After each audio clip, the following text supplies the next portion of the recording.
Bismillahirrahmanirrahim. Assalamualaikum warahmatullahi wabarakatuh.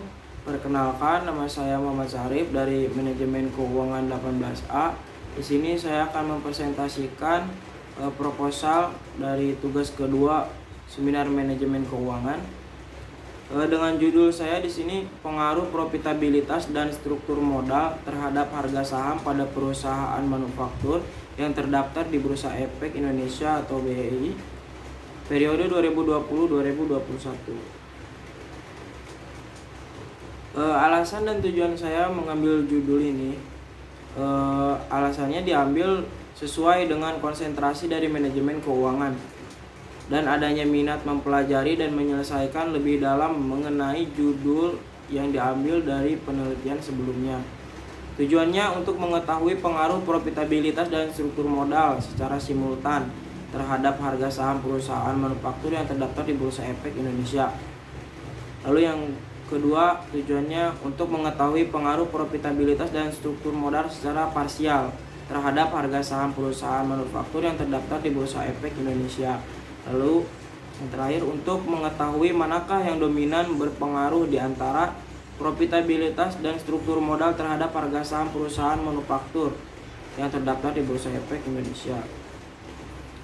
Fenomenanya di sini yang pertama, ada faktor-faktor apa saja yang mempengaruhi nilai harga saham perusahaan manufaktur. Lalu ramainya aktivitas jual beli saham saat ini.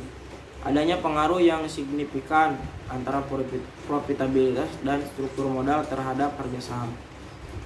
Lalu indikator dari setiap variabelnya.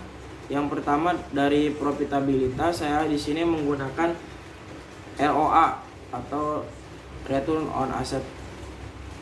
Lalu yang kedua memakai ROE, Return on Equity. Dengan struktur modalnya saya menggunakan DAR atau Debit to Total Asset Ratio. Kerangka pemikiran dengan harga saham adalah uang yang dikeluarkan untuk memperoleh bukti penyertaan atau pemilikan suatu perusahaan. Banyak faktor yang mempengaruhi harga saham.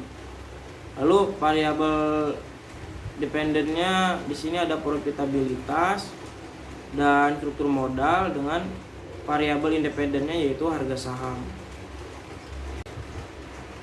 Dengan metode penelitiannya, sumber data yang dilakukan penelitian ini adalah data sekunder yang merupakan data yang diperoleh dalam bentuk yang sudah jadi berupa dokumentasi, jurnal, artikel, dan Bursa Efek Indonesia, di mana data dikumpulkan oleh pihak lain seperti laporan keuangan perusahaan dari 2020 sampai 2021. Populasi dan sampelnya dalam penelitian ini, populasi yang digunakan adalah data 44 perusahaan manufaktur sektor otomotif dan komponen yang terdaftar di Bursa Efek Indonesia pada tahun 2020 sampai dengan 2021.